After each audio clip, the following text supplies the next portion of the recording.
여러분 주 안에서 평안하셨지요? 실록의 계절 5월 첫 주일을 맞이했습니다. 우리 다 함께 묵도록 하나님 앞에 예배를 드리십시다.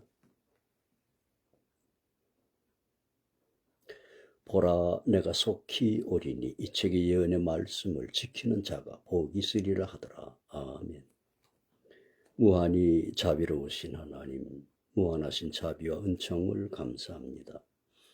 오늘도 세계 모든 곳에 있는 후사된 자녀들을 돌아보시고 한없는 은혜를 부어주옵소서. 우리 주 예수님의 이름으로 간절히 기원하옵나이다. 아멘. 찬양 만복의 근원 하나님과 구세주를 아는 이들 이어서 올리십시다.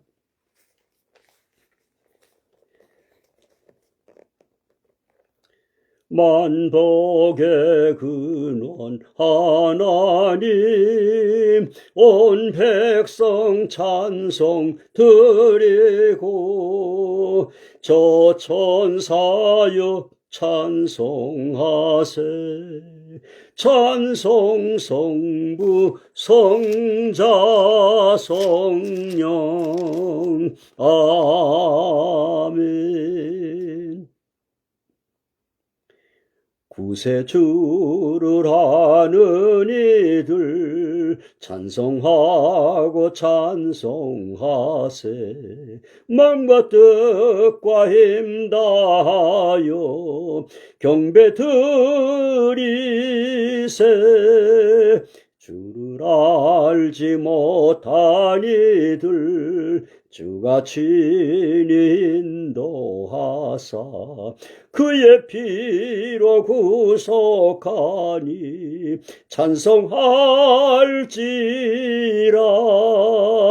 약한 사람 도움받아 시험 중에 참게 되니 모든 죄를 이길 힘은 믿음뿐이라. 진리 되신 우리 주는 영원토록 변함없네. 성도들아 주를 믿어 길이 섬기세.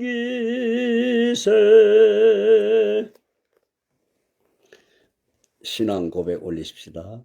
전능하사 천지를 만드신 하나님 아버지를 내가 믿사오며 그 외아들 우리 주 예수 그리스도를 믿사오니 이는 성령으로 잉태하사 동정녀 마리아에게 나시고 본디오 빌라도에게 고난을 받으사 십자가에 못 박혀 죽으시고 장사한 지 사흘 만에 죽은 자 가운데서 다시 살아나시며 하늘에 오르사 전능하신 하나님 우편에 앉아 계시다가 저리로서 산 자와 죽은 자를 심판하러 오시리라. 성령을 믿사오며 거룩한 공회와 성도가 서로 교통하는 것과 죄를 사하여 주시는 것과 몸이 다시 사는 것과 영원히 사는 것을 믿사옵나이다. 아멘.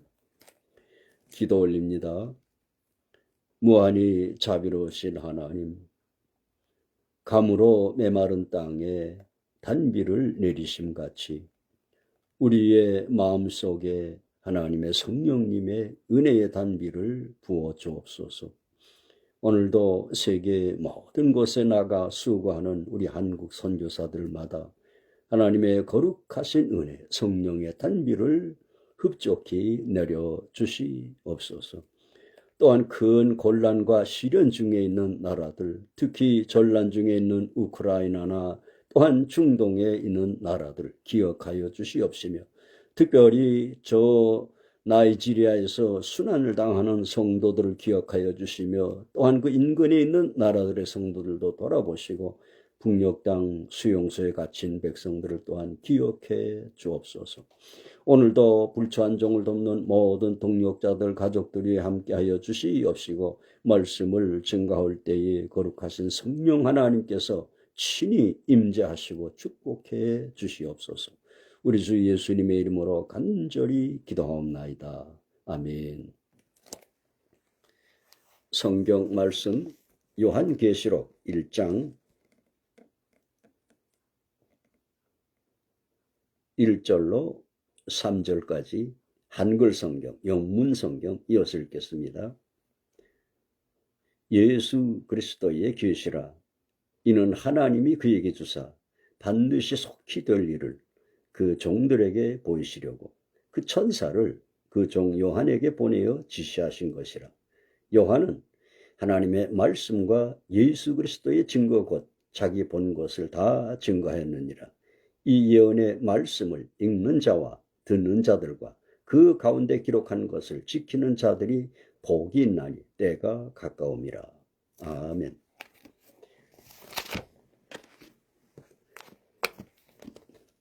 Revelation chapter 1 verse 1 to 3.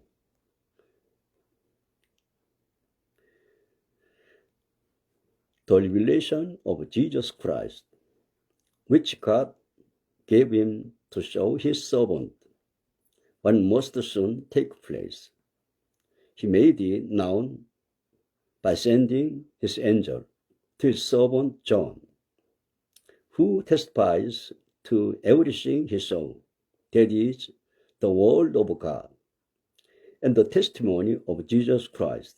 Blessed is the one who reads the words of the prophecy, and blessed are those who hear it and take to heart what is written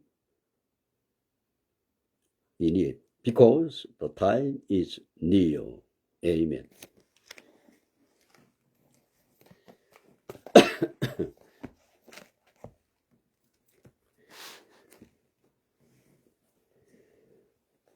여러분 주 안에서 평안하셨죠?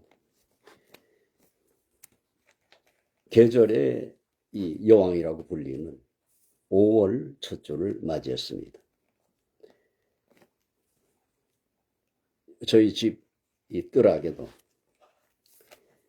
나무잎들이 아주 싱그럽게 푸른 우물 자랑하고 있습니다. 우리의 심령에도 하나님의 은혜로 말미암아 이처럼 소망이, 사랑이 아주 싱그러운 이 실록처럼 힘있게 돋아나기를 소원합니다. 오늘부터 요한계시록을 1장부터 다시 말씀을 드리려고 합니다. 매주 이 라이브 방송을 통해서 모든 계층, 모든 성도들을 염두에 두고 말씀을 증거하는 것은 매우 부담스러운 또한 일이기도 합니다. 그러면서도 한편 주님의 임하심이, 임박함을 알려야 된다고 하는 에스겔서 33장의 파수꾼의 그 심정으로 말씀을 전하지 아니할 수가 없습니다.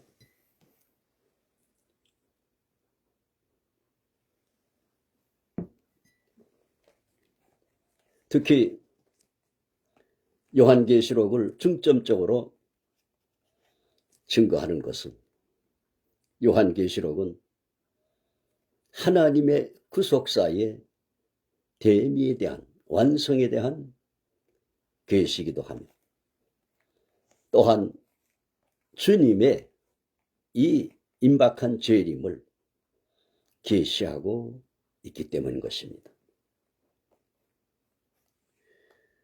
모든 성경이 다 성령 하나님에 의해서 42사람의 이 주전 1400년부터 주후 90년까지 오랜 기간에 걸쳐서 기록하였지만 그 모든 내용이 통일이 되고 그리고 그 모든 계시가 일치하는 것은 비록 다른 지역, 다른 시대, 4가지 이상의 언어로 기록을 했지만 성경의 저자는 성령 하나님이신 것을 말씀해주고 있는 것입니다. 구약 성경을 통해서 초림, 처음 이 땅에 오셔서 십자가의 대속을 이루실 그리스도를 계시를 함같이 신약 성경은 모든 십자가 위에서 대속하시고 2000년의 교회사를 통해서 창세전에 주님 안에서 예정한 모든 후사된 자녀들을 구원하신 후에 주님이 재림하셔서 재림하심으로 천상에 있는 성도들도 함께 와서 부활하고 또한 역경과 순환과 고난 중에 있는 그날까지 생존한 성도들이 주님처럼 변화의 산에서 주님처럼 변화되어서 앞서 부활한 성도들과 함께 구름 속으로 끌어올려 하늘 이 끝에서 저 끝까지 모아지는 날이 그리스도의 공중 재림의 날인 것입니다. 그러므로 신약 성경은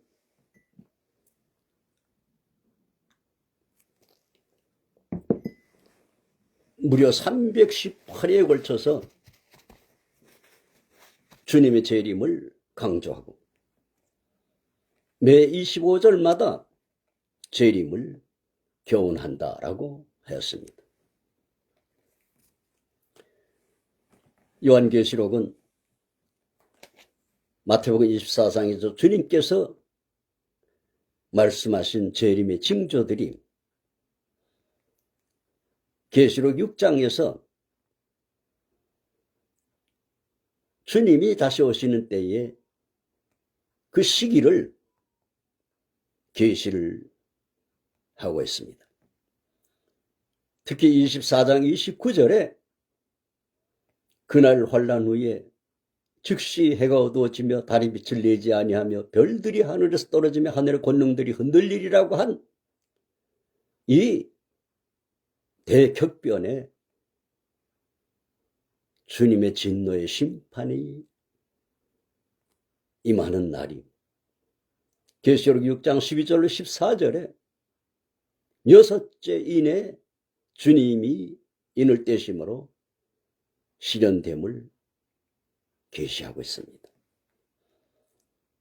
이미 계시록 6장에 첫째 인부터 넷째 인이 실현이 되었고 다섯째 인도 지금 수년 전부터 이미 나이지리아에서 수천 명씩 모슬림에 의해서 순교를 당함으로 실현되고 있음을 말해주는 것입니다. 그러므로 여섯째 인에 주님의 이 세상에 강포한 자들과 불의한 자들에 대한 그 진노와 심판의 날이 목전에 이르렀음을 짐작할 수가 있는 것입니다.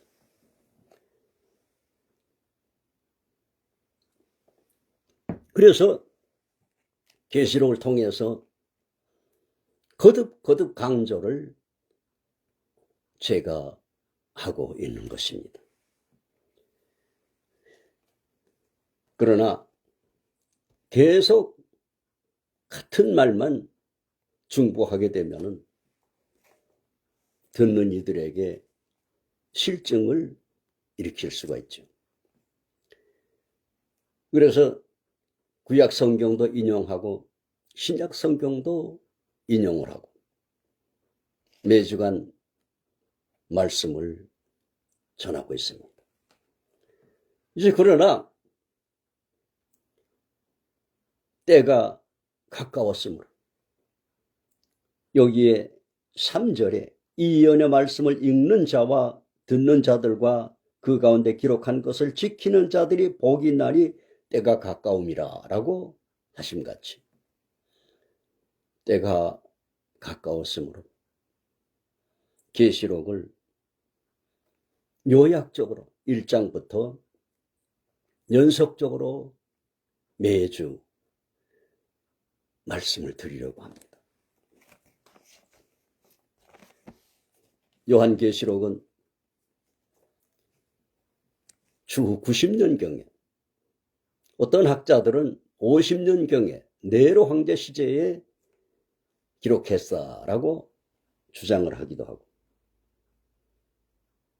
터툴리안, 제롬 이런 사람들은 주후 50년경으로 주장을 하고, 그리고 이레니우스, 클레멘트, 오리겐 이런 사람들은 주후 90년경 도미시안 황제 때에 기록을 했을 것이다 라고 주장을 하죠. 계시록을 기록한 장소는 여기에 사도 요한이 나 요한은 너희 형제요 예수님의 환난과 나라와 참음에 동참하는 자라 반모라 하는 섬이 있었더니 라고 하므로 반모스, 파트모스라고 하죠. 반모섬. 길이는 16km, 폭은 10km 되는 에베소에서 남서쪽으로 약 90km 지점에 있다고 합니다. 성지순례를 다녀온 분들은 아마 여기도 가보셨을 겁니다. 거기에 가면은 사도 요한이 계시를 받은 것으로 추정하는 사도 요한의 동굴도 있다고 합니다.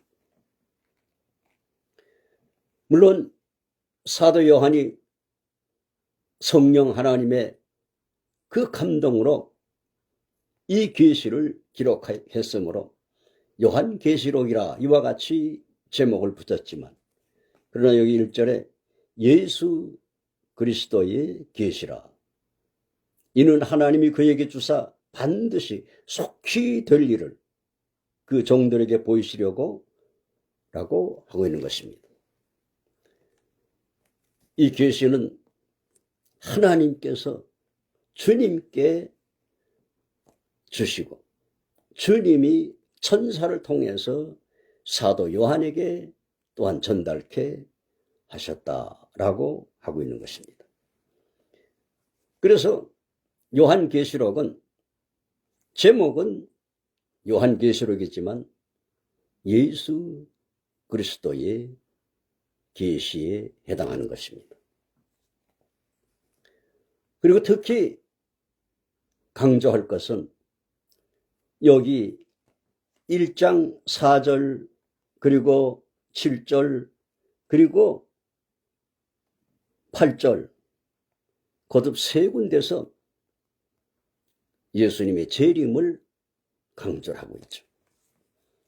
또한 마지막 장에도 22장에도 22장 7절, 12절, 20절 세 번씩 재림을 강조하고 있는 것입니다. 그럼에도 불구하고 한국 교회의 강단에서 재림의 메시지가 실종된 것은 신천지 이단이나 지난날 시한부 종말론에 의한 휴거의 허화화 이런 것들이 오늘날의 이 재림의 메시지의 실종을 초래했다라고 볼 수 있습니다. 또한 사탄은 이미 끝난 공산주의에 대한 계시는 계시록 6장 3절과 4절에 붉은 다른 말의 계시가 공산주의에 대한 계시인 것입니다. 이스라엘 백성들이 바벨론의 포로로 가서 70년 만에 이 해방된 것처럼 러시아 정교회 성도들이 1917년부터 70년 만에 끝난 공산주의에서 해방이 되었습니다. 그럼에도 불구하고 좌파 이 정권들이 출현함으로 말미암아 문재인 정권 때 또한 지금 정권 출현함으로 말미암아 사탄은 이러한 것을 기회로 해서 광화문에 성도들을 결집을 시키고 마치 금방이라도 공산화가 되는 것처럼 성도들로 하여금 재림에 대한 신앙에서 이 세상 나라에 대한 이 관심으로 집중하도록 사탄은 이렇게 재림의 신앙을 회방하고 있는 것입니다. 재림이 왜 실현되어야 하느냐?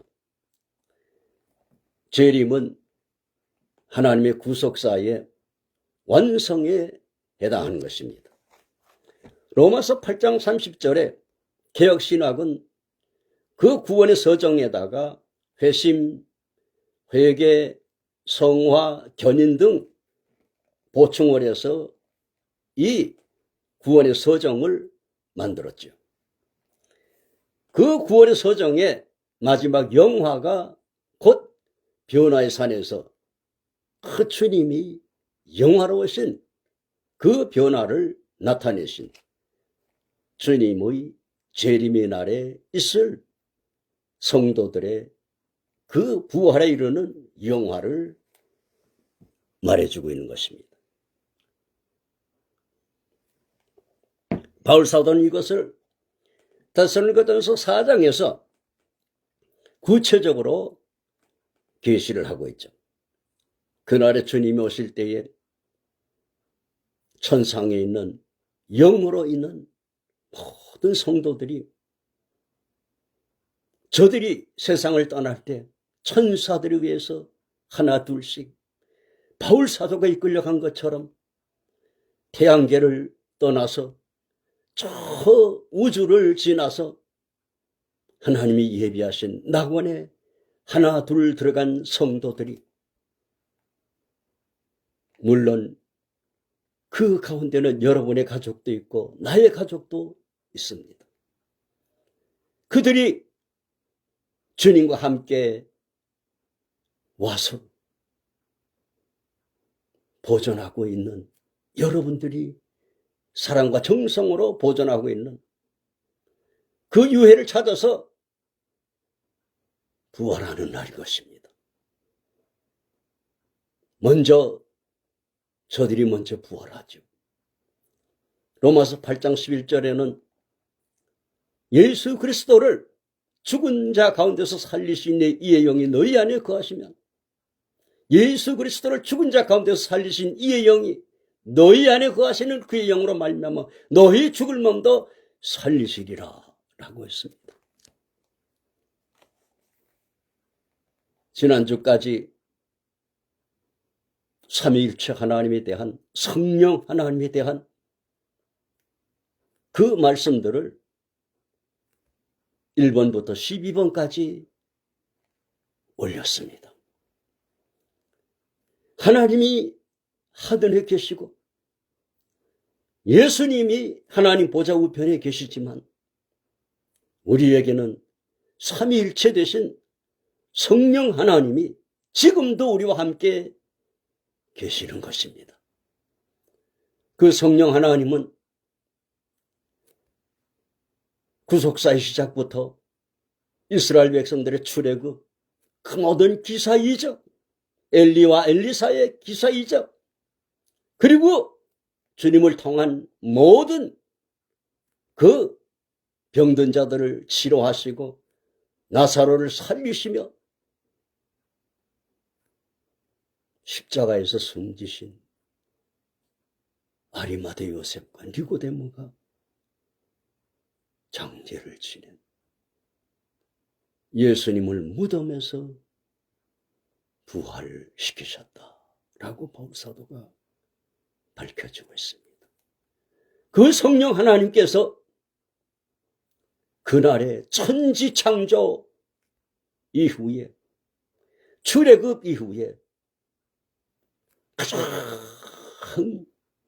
영광스러운 모든 성도들의 부활과 저와 여러분들의 영광스러운 변화까지 이루실 것입니다.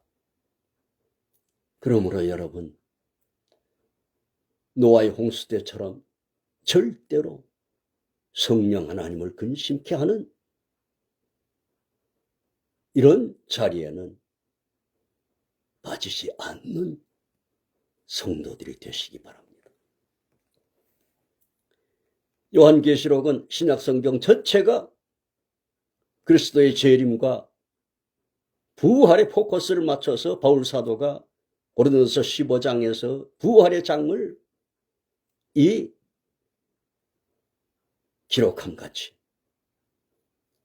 또한 빌립보서 3장 20절 21절에서 오직 우리의 시민권은 하늘에 있는지라 거기로서 구원하는 자 곧 주 예수 그리스도를 기다리노니 그가 우리를 자기의 영광의 몸과 같이 변케 하시리라 라고 강조를 하고 있죠. 그리고 무엇보다도 부활의 장에 고린도서 15장에서 바울사도는 이렇게 토로합니다. 만일 그리스도 안에서 우리의 바라는 것이 다만 금생뿐이면 모든 사람 가운데 우리가 더욱 불쌍한 자니라 라고 하였습니다.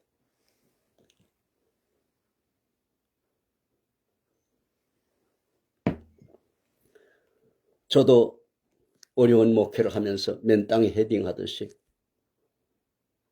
20일 혹은 열흘 혹은 3일씩 수도 없이 금식을 했었습니다. 어떤 때는 새벽 기도를 마치고 아침 식사할 쌀이 없어서 아내와 강변길을 걷기도 했었습니다.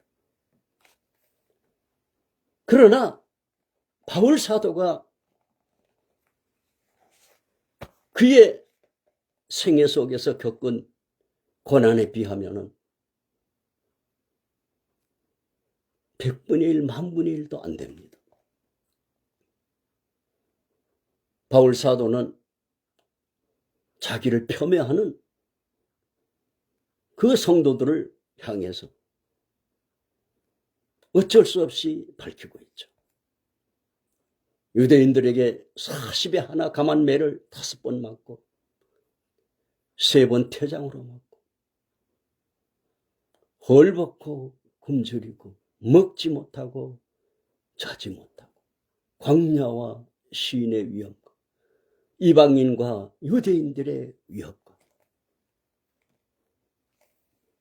그리고 끝날에는 차디찬 로마의 감옥에서 멀리 있는 믿음의 아들 디모데에게 너는 겨울이 오기 전에 어서 속히 내게로 오라. 들어와 아버지 집에 둔 내 겉옷을 좀 가지고 오라. 라고 하였고 목배임으로 생애를 마쳤지요. 그러므로 바울 사도가 만일 그리스도 안에서 우리의 바라는 것이 다만 금생뿐이면 모든 사람 가운데 우리가 더욱 불쌍한 자니라 라고 하였던 것입니다. 우리가 주님의 재림을 앙망하는 것보다 오히려 천상에 간 바울 사도로부터 서만학교회에 화형으로 순교한 폴리캅이나 우리나라에도 저 소록도에서 순교한 손양원 목사님이나 또한 절두산에서 목배임을 받은 수많은 캐톨릭 신자들이나 저들이 더욱 영원할 것입니다. 그날은. 그래서 계시록 6장의 5제인에 보면은 천상에 있는 순교한 성도들이 주님께 호소하죠.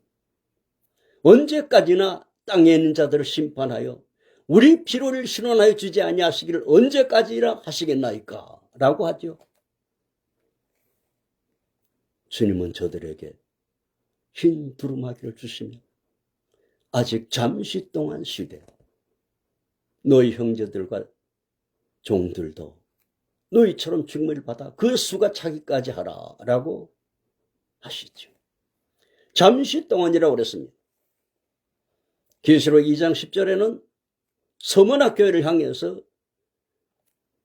로마 제국 시대에 그 교회를 계시하는 서머나 교회를 향해서 너희가 환난 동안 10일 동안 환난을 받으리라.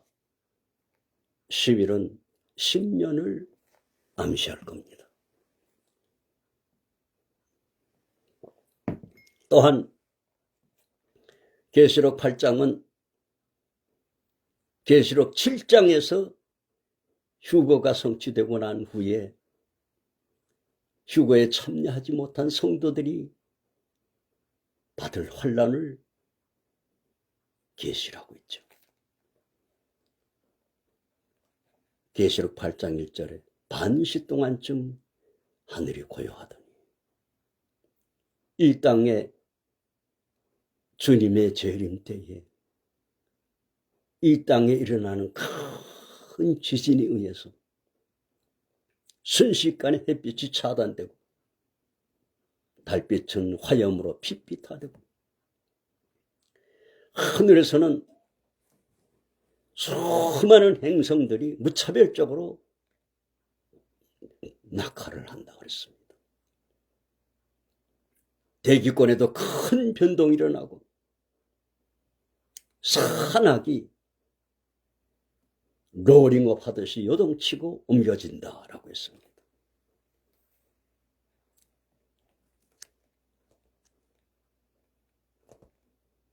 이러한 이 대격변은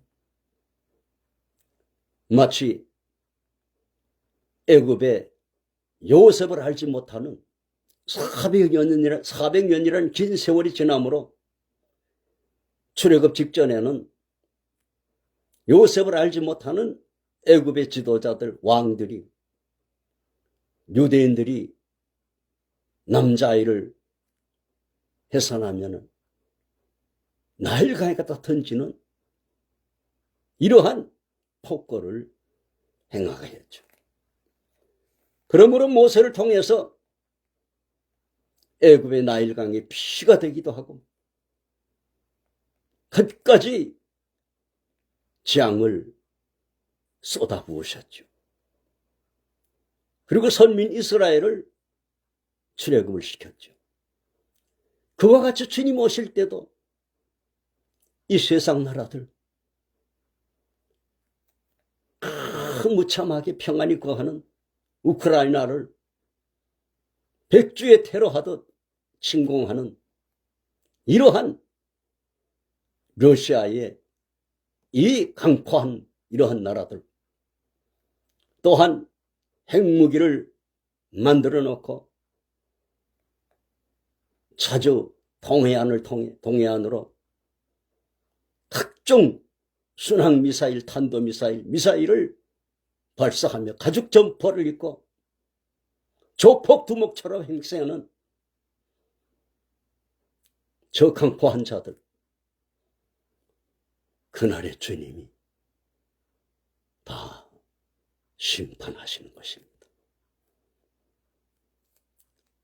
주님의 재림은 이처럼 필연적입니다. 무엇보다도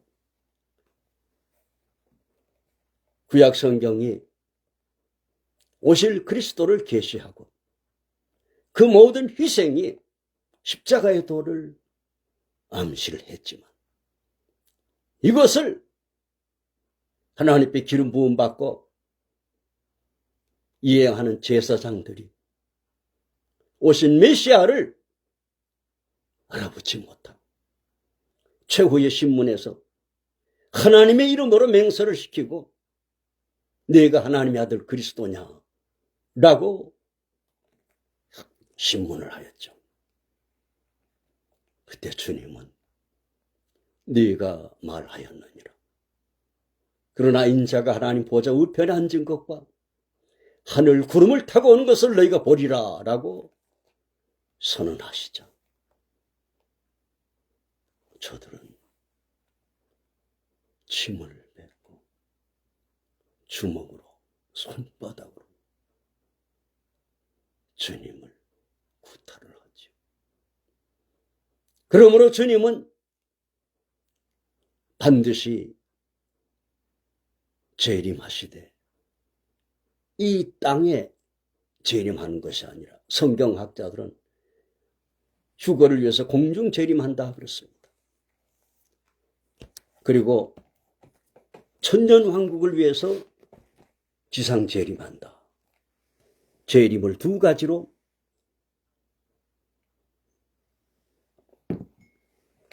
교훈하고 있습니다. 요한계시록을 통해서 성도들에게 재림의 말씀을 전하면서 저도 어떨 때는 그냥 주님 오셔서 성도들 부활하고 우리 변화되어서 그냥 낙원으로 인도하시면 되시지 뭐 때문에 또 이 땅에 또 천년왕국은 또 하신대요. 이런 불만이 속에서 일어날 수가 있습니다. 무서운 얘기지만요. 그러나 성경을 보면 하나님께서 구속사를 이루기 위해서 그리스도를 보내시기 위해서 선민을 이루시기 위해서 갈대아 우르에 있는 아브라함을 부르시고 내가 네게 지시하는 땅으로 부모 형제들을 다 떠나서 가라라고 명하시죠. 오늘날처럼 교통수단도 없는 때, 오늘날처럼 시안도 확고하지 않은 때 하나님의 명을 수행한다는 것은 참으로 힘든 일이죠. 그러나 아브라함은 6천이나 되는 그 먼 곳을 아내 사라와 그리고 자기보다 일찍 세상을 떠난 동생의 아들 조카 롯을 데리고 약속의 땅을 향해서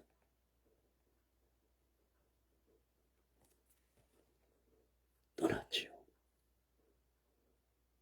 오랜 후에 그 땅에 이르렀을 때 그 원주민들은 아브라함이 강을 건너왔다고 그래서 히브리인이라고 불렀다라고 했습니다.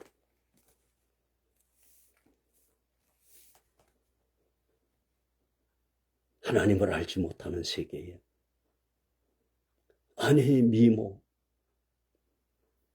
혹시나 아내 때문에 자기를 살해하고 아내를 데려가지 않을까 해서 사람들이 볼 때는 아내라 하지 않고 누이라고 했더라라고 했습니다.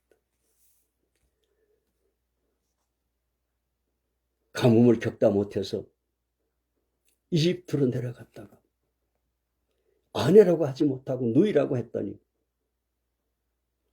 그 아브라함의 아내 사라의 미모가 바로의 귀에까지 들려졌어.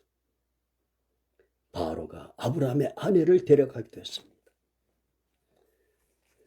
그러나 성령 하나님은 지켜주셨지요. 나중에 아브라함은 많은 보상을 받고 다시 약속의 땅으로 올라오죠. 또한 조카 롯이 소돔성에 들어가 살다가 5 왕들의 연합군에 의해서 포로가 되어 갔을 때는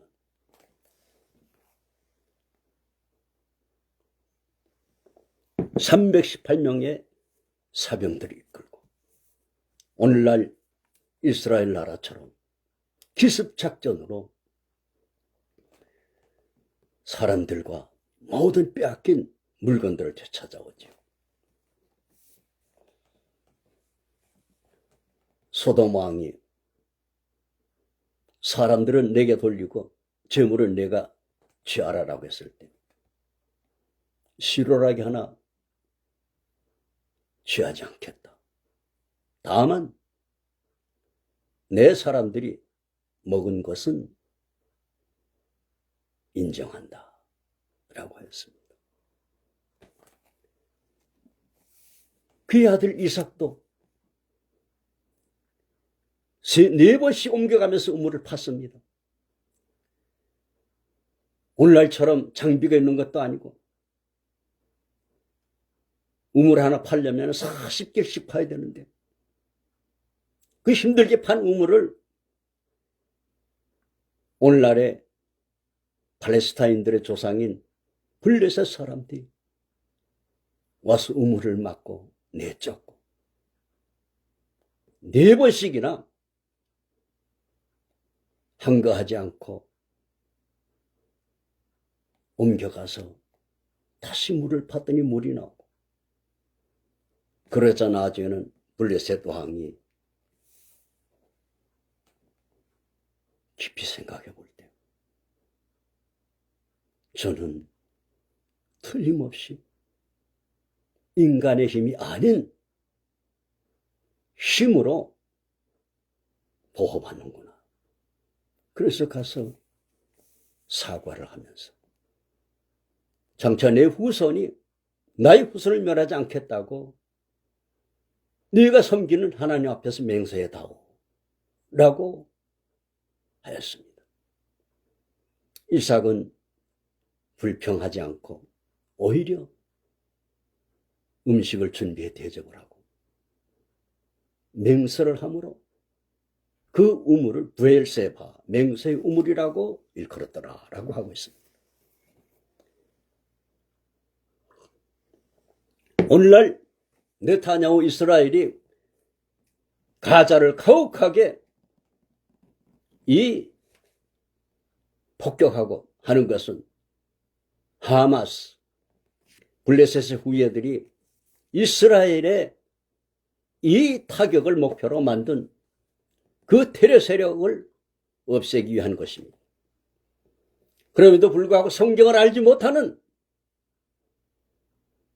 하나님을 신앙하지 않는 사람들은 오해를 해서 이스라엘이 잔혹하다라고 불평을 하죠. 결코 그런 것이 아닙니다. 또한 많은 사람들이 미국의 현직 대통령인 트럼프 대통령의 이란전에 대해서 비판을 하지요. 그러나 이란의 배후에는 다니엘서의 바사국군이라고 하는 사탄이, 미국의 배후에는, 이스라엘의 배후에는 여호와 하나님이라고 일컫는 주님이 계심을 인식하지 못하고 있기 때문인 것입니다. 요한계시록에는 하늘의 전쟁이 있듯이 이 땅의 전쟁은 하늘의 영적 전쟁에 또한 실체에 해당하기도 하는 것입니다.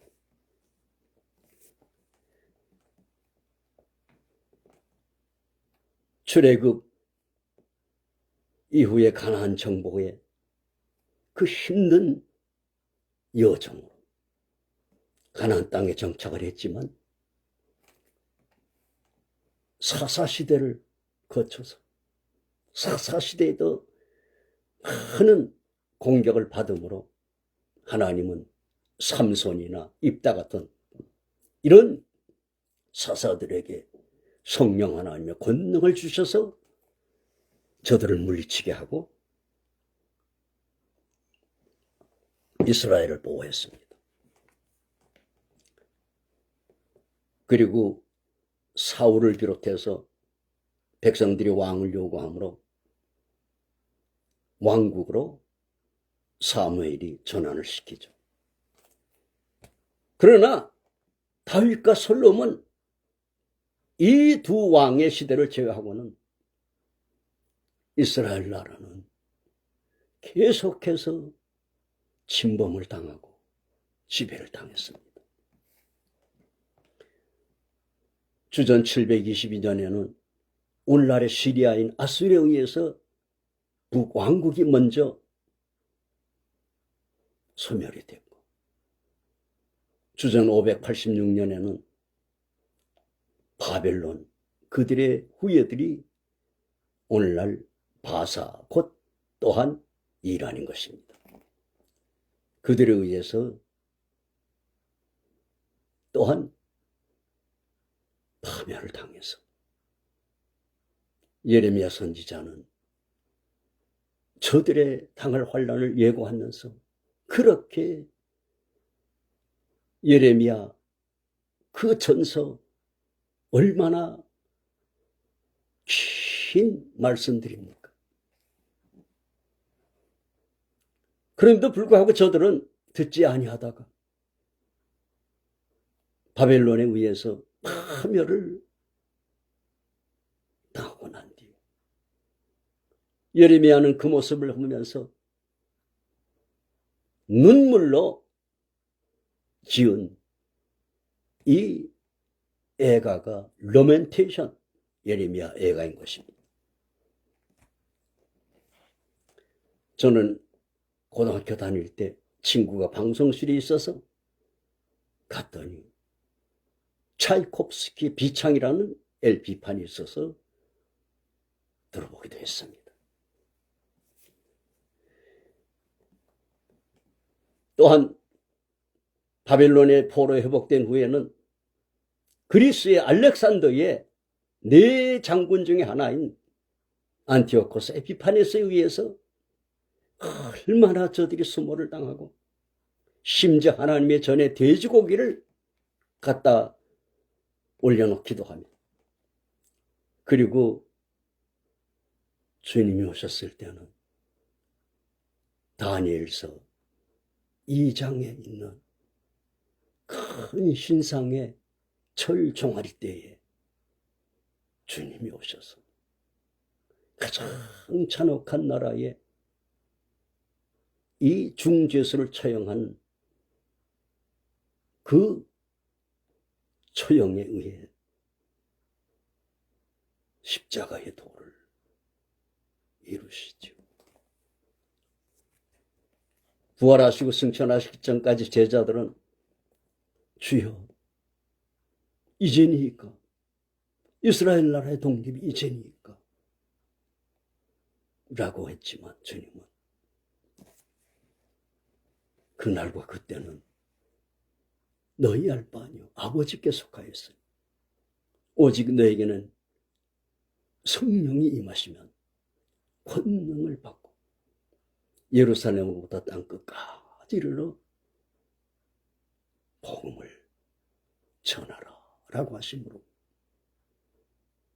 그들은 그 뒤로는 더 이상 세상 나라에 대해서 운동하지도 않고 투쟁하지도 않았으며 오직 주님의 나라를 위해서 사도 요한 외에는 모두 다 순교로서 생애를 마쳤죠. 천년왕국은 우리들에게는 신신학자들은 무용론을 입혀죠. 그래서 무천년 혹은 또한 후천년 복음이 온 세상에 전파됨으로 말미암아 온 세상이 복음화되어서 그러한 이 평화로운 세상이 온다라고 하는 이런 그의 후천년설. 그러나 보수신학을 전수받고 보수신학을 강조하고 성경 전설을 주석을 남기고 총신해서 또한 많은 종들을 가르친 박형용 박사 등은 전천년설을 강조하고 있죠. 저도 그래서 전천년설을 받아들였고 믿고 있는 것입니다. 우리 이방인들에게는 무엇 때문에 또 천년왕국이 필요하대요? 라고 하는 불만을 마음속에 가질 수 있지만 오늘날까지도 이스라엘 나라는 이란의 100분의 1도 안 되는 그 작은 영토에서 지난날인 이란뿐만 아니라 4차례 중동전 때는 전 아랍 국가들이 이스라엘 나라를 지구상에서 지도상에서 없애려고 하기도 했죠. 그러나 계시록 6장 1, 2절에서 이기고 또 이기려고 하더라라고 한 것처럼 주님의 재림 직전에 2000여 년에 디아스포라를 마치고 이스라엘 나라는 독립하고 그리고 저들은 계속해서 이기고 또 이기려고 하더라라고 한 계시대로 아직도 이 굳건히 존립하고 있는 것입니다. 그러나 얼마 전 뉴스에서 이스라엘 병사 하나가 예수님의 그 형상을 햄머로 부시는 이러한 이 보도가 있었듯이 아직도 이스라엘 나라는 국민의 73%가 유대교를 신봉을 합니다. 그러므로 휴거에 이 휴거를 계시하는 계시록 7장에서 1절로 8절에 저들은 14만 4천의 인치심은 계시하지만 모든 이방인 가운데 언어와 민족과 그 모든 이방인들의 바울사도가 로마서 11장 25절에서 교훈한 조그만한 수에 해당하는 휴거에는 참여하지 못합니다. 그러나 11장과 12장을 통해서 저들은 예수님보다 더 존경하는 모세와 엘리야를 방불하는 모세와 엘리야가 직접 올 수도 있습니다. 방불하는 두 증인에 의해서 저들의 구원을 이루실 것을 계시하고 있는 것입니다. 이처럼 요한계시록은 반드시 속히 될 일이라고 했고 때가 가까운 일이라고 한 것처럼 하나님의 구속사의 대미에 대한 반드시 성취되는 계시인 것입니다. 목회자들은 목회를 하기 위해서 하나님이 많은 책들이 있도록 준비를 시키죠. 저도 중고등학교를 다닐 때도 우리 한국에서 많은 친일파라고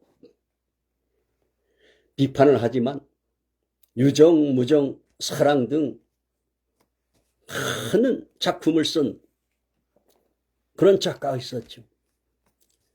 또한 우리는 지난날의 불처한 종이 그리스도 밖에 있을 때 서유기라든지 삼국지라든지 혹은 또한 풀타크 영웅전, 나폴레옹 영웅전, 모든 영웅전들은 다 읽어보죠. 중학생 때인가 고등학생 때인가 친구가 지금 중간고사 기간인데 유혹을 하는 거예요. 노벨상을 탄 보리스 파스테르나크의 닥터 지바고라는 책이 두께가 거의 10cm나 되는 상황으로 되어 있는데 이걸 가지고 와서 요거 시험 기간에만 너 빌려줄 수 있어. 읽을래 안 읽을래? 읽을게. 그 시험 기간에도 그 책을 읽었는데 후에 영화로 나왔죠.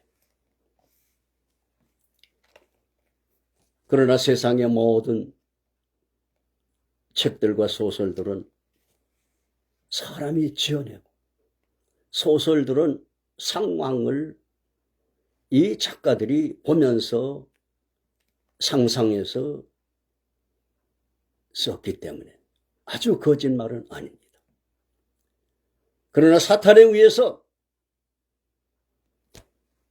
찰스 다윈이 쓴 진화론, 종의 기원이라든지 칼 막스가 쓴 자본론이라든지 혹은 또한 이방 경전들은 사탄의 영에 의해서 감동을 받아 지어낸 이야기들로 거짓말에 해당하는 것입니다. 이런 거짓말을 쓴 사람들은 계시록 22장 15절에 성 밖에 있으리라, 21장 8절에는 심판을 받으리라 라고 밝히고 있는 것입니다. 여러분, 성경이 다른 모든 책과 다른 것은 성경은 거짓말이 없습니다. 인간의 눈으로 볼 수 없는 그것까지도 하나님의 깊은 사정까지도 보시는 성령 하나님이 보시고 성경을 기록하는 사람들에게 감동을 시켜서 기록해 하심으로 우리는 천지창조를 보지 못했지만 성령 하나님이 모세에게 감동하셔서 기록해 하심으로 우리는 천지창조를 보는 것처럼 믿을 수가 있는 것입니다. 성경은 한마디의 거짓말도 없습니다. 이 세상에 오시는 하나님의 아들이시면서 메시아로 오시는 예수님의 계보에 네 여인들의 이름이 등장을 하죠. 그런데 그 네 여인들이 모두 다 불행했고, 특히 다윗은 이스라엘 민족이 가장 자랑스럽게 여기는 왕으로서, 마태복음 1장에 다른 왕들은 왕이란 칭호를 붙이지 않았지만 다윗은 왕이라고 칭호를 붙였지만 우리아의 아내에게서 솔로몬을 낳고 라고 밝히고 있는 것입니다. 여러분, 성경은 1.1획도 거짓이 없습니다. 계시록은 반드시 성취될 계시될 것입니다. 계시록 1장에서 3번씩 주님의 재림을 강조하였고 마지막 장에도 3번씩 강조하였습니다. 주님은 반드시 오십니다. 곧 오십니다. 축도합니다. 이제는 머지않고 오실 우리 주 예수님의 무한하신 은혜와 아버지 하나님의 만극하신 사랑하심과 성령 하나님의 인도 충만 강건 평안 형통케 하심이 이 라이브 예배에 참여한 모든 이들 위에와 후에 동영상으로 참여할 이들 위에까지 이제와 영원토록 함께 하옵기를 간절히 축원하옵나이다. 아멘. 여러분, 대단히 감사합니다. 김원 목사님 고맙습니다. 다음 주에 또 뵐 때까지 안녕히 계십시오. 감사합니다.